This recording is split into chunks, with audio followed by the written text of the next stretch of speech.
Romanos 8, verso 12 diz: portanto, irmãos, estamos em dívida, mas não para com a carne, para vivermos sujeitos a ela. Porque se vocês viverem de acordo com a carne, morrerão, mas se pelo Espírito fizerem morrer os atos do corpo, vocês viverão.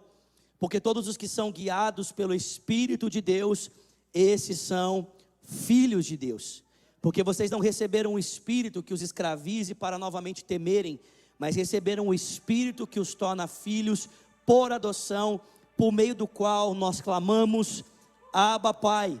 E o próprio Espírito testemunha ao nosso espírito de que somos filhos de Deus. E se somos filhos, somos herdeiros, herdeiros de Deus e co-herdeiros com Cristo. Se de fato participamos dos seus sofrimentos, é para que também participemos da sua glória. Alguém pode dar uma glória a Deus aí? Senhor, fala com a gente aqui nesse dia, te pedimos, em o nome de Jesus, e quem crê diz. Você consegue imaginar o impacto dessas palavras de Paulo no mundo em que ele vivia? Consegue imaginar o impacto que essas palavras geravam na sociedade em que Paulo estava inserido?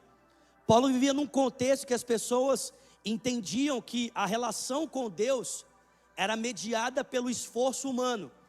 Os seres humanos precisavam se esforçar para agradar a Deus e para de alguma forma, através desse esforço, ter algum proveito, ter algum benefício da parte de Deus. Ou seja, quando alguma coisa caótica acontecia na sua vida, isso era porque algum Deus estava desagradado, algum Deus estava insatisfeito com algo que você tinha feito.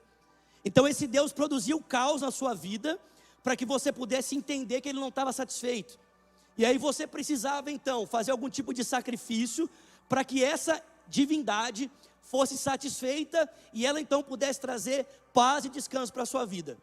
E aí Paulo começa a andar por essa estrutura do Império Romano, dizendo o seguinte: que não existe, em primeiro lugar vai dizer, não existem muitos deuses, existe apenas um único Deus. E esse Deus não pode ser ilustrado numa imagem, esse Deus é invisível. E se você quer ter uma imagem desse Deus, você não deve olhar para uma estátua, você deve olhar para o ser humano, porque o ser humano foi criado à imagem e semelhança desse Deus. O mais próximo de Deus que você pode ver é um homem chamado Jesus. E Paulo vai dizer que não apenas existe um único Deus, mas que a relação com esse Deus não é mediada pelo meu esforço, mas é mediada pelo esforço do próprio Deus.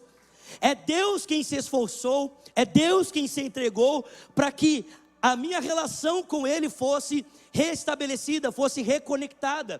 Foi o sacrifício do Filho de Deus, por mim e por você. Foi o sacrifício do próprio Deus através do seu Filho que proporcionou que a nossa vida fosse reconectada com Deus. E agora nós pudéssemos ter relacionamento com Ele. Mas Paulo vai dizer ainda mais. Paulo vai dizer que não apenas somos reconectados, mas essa experiência de reconexão é a experiência de alguém que se torna filho de Deus. Paulo diz, esse Deus colocou dentro de nós o seu Espírito. E esse Espírito provoca em nós uma experiência de sermos filhos de Deus, de sermos chamados, de sermos recriados filhos de Deus. E Paulo vai dizer que isso tem tudo a ver com aquilo que Deus faz, através do seu Espírito e do seu Filho, e não tem nada a ver com aquilo que nós podemos fazer. Não tem a ver com o nosso esforço, não tem a ver com a nossa capacidade, mas tem a ver com aquilo que Deus é capaz de fazer, com aquilo que Cristo fez por nós na cruz do Calvário, e aquilo que agora Ele está fazendo em nós através da ação do seu Espírito.